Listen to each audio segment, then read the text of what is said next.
If I'm looking at polynomials in a single variable, polynomials in a single variable are usually arranged in ascending or descending order based on the powers. The leading coefficient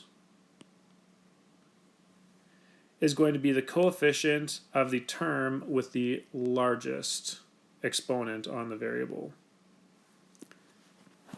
So, if I take an expression like this, and it says, write a polynomial and descending order of powers of x. Well, first thing, I need to know what the powers of x are. The first one has x to the power of 1, so that's going to be 1. The second term has x to the power of 3, so it's got a degree of 3. The third term doesn't have an x, so it has a degree of 0. And the last one has x to the power of 2, so it's got a degree of 2. If I'm doing it in descending powers, then I would start with the biggest one, a negative 4, x to the 3. Then I would go to the one that has a degree of 2, 6x squared over 5. Then go to the one with 1, and it's going to be positive 2x, even though it doesn't have anything listed there. And then I'm going to state my constant last, negative 7. If I'm doing it ascending, I'm just going to go in the exact opposite order. Negative 7 plus 2x plus 6x squared over 5 minus 4x to the power of 3. If I'm staying the leading coefficient and the constant term, well, the leading coefficient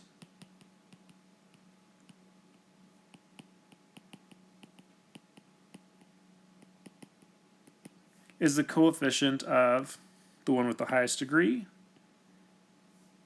The leading coefficient is going to be negative 4.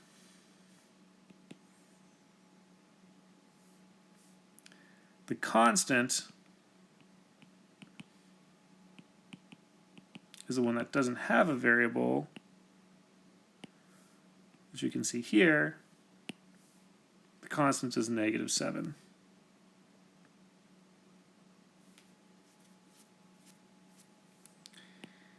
If I'm stating the numerical coefficient in the term that has x to the power of 2,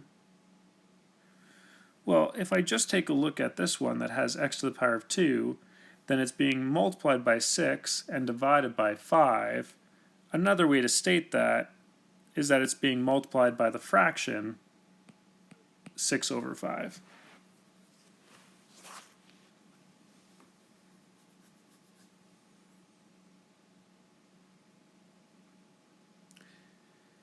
Now, you may have encountered this before.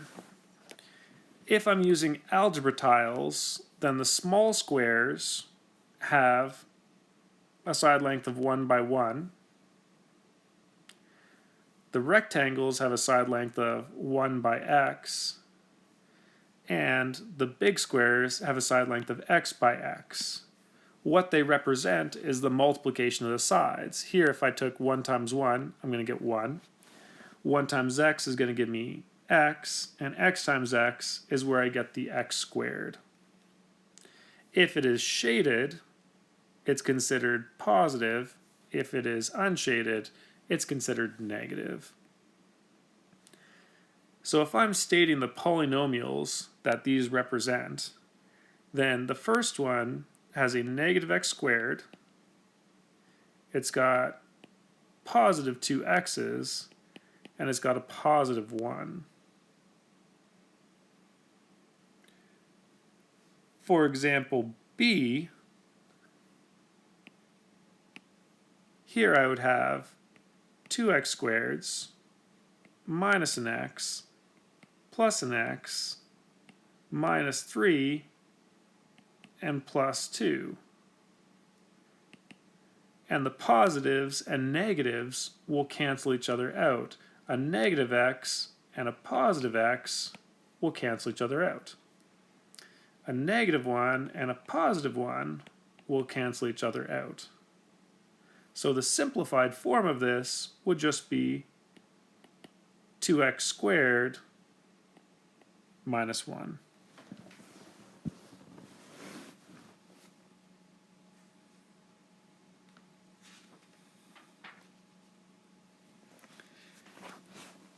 If I'm using algebra tiles to determine the result of 2x squared plus 1 plus x squared minus 2x minus 3, then I would have, in the first part, 2x squareds.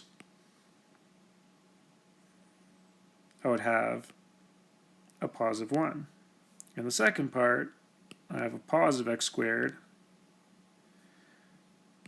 I have negative 2x's, and I have negative 3. And if I have a positive and a negative, they will cancel each other out, which means what I'm left with is I have 3x squareds, I have negative 2x's, and I have negative 2.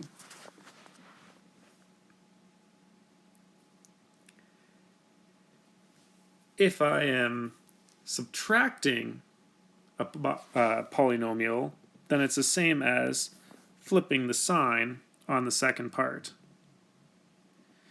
So this would be the same as adding when I change the signs to negative 2x and positive 5 from that positive 2x and negative 5. So if I was to do the same thing here, well, the first one, it doesn't have a negative before here. So I can just draw what these are. I have a negative x squared. I have a positive 3x's.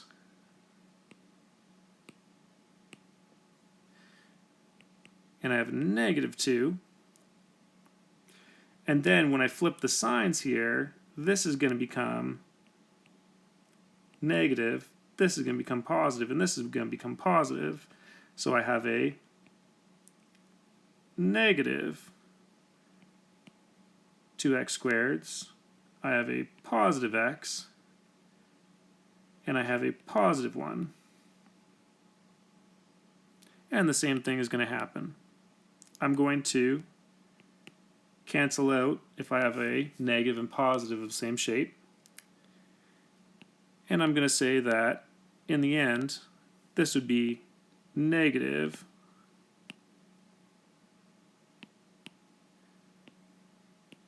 3x squareds plus 4x's minus 1.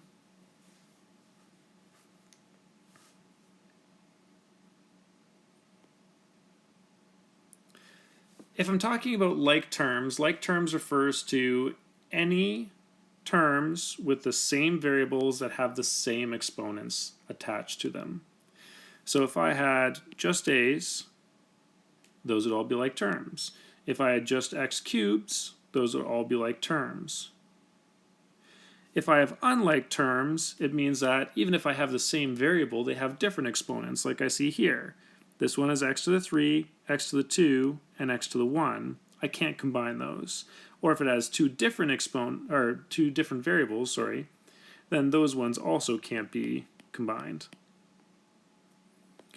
So, if I am simplifying this expression, then I can combine the ones that are the same. Here I have a to the 3a, and a negative 3a. Well, positive 3a and negative 3a will just cancel each other out. I also have a negative 4b and a plus 3b. Negative 4 plus 3 is going to leave me with negative 1, or just negative b. I also have c and negative 5c, which is going to give me negative 4c's.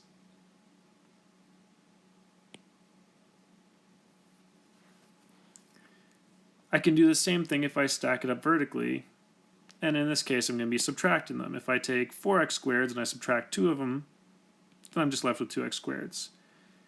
If I have negative 9x and I subtract negative 3x, be careful, subtracting a negative is the same as adding. So this would be the same as negative 9x plus 3x, which is going to leave me with negative 6x's. Same thing with the last one. If I have 6 and I subtract negative 1, that's the same as 6 plus 1, and I'm going to be left with positive 7.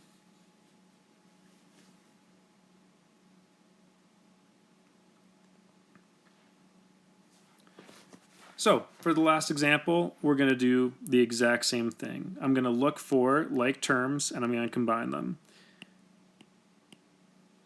I have the x squareds and the x squareds. I have the x and the x. And I have the constant and the constant. And I'm going to combine all of these. Negative 2x squared and negative 6x squareds, I have negative 8x squareds. Positive 4x and negative x is going to leave me with positive 3x's. And positive 3 and positive 5 is going to leave me with positive 8. I have to be careful with example B because it needs to have the same variables with the same exponents attached to each variable.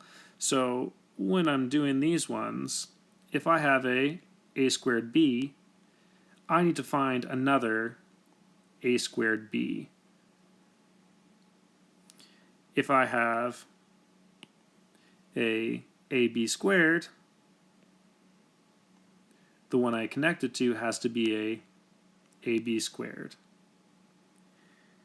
And the one that doesn't have a pair is going to be the a cubed b. Now I'm going to do this in descending order. So I'm going to start with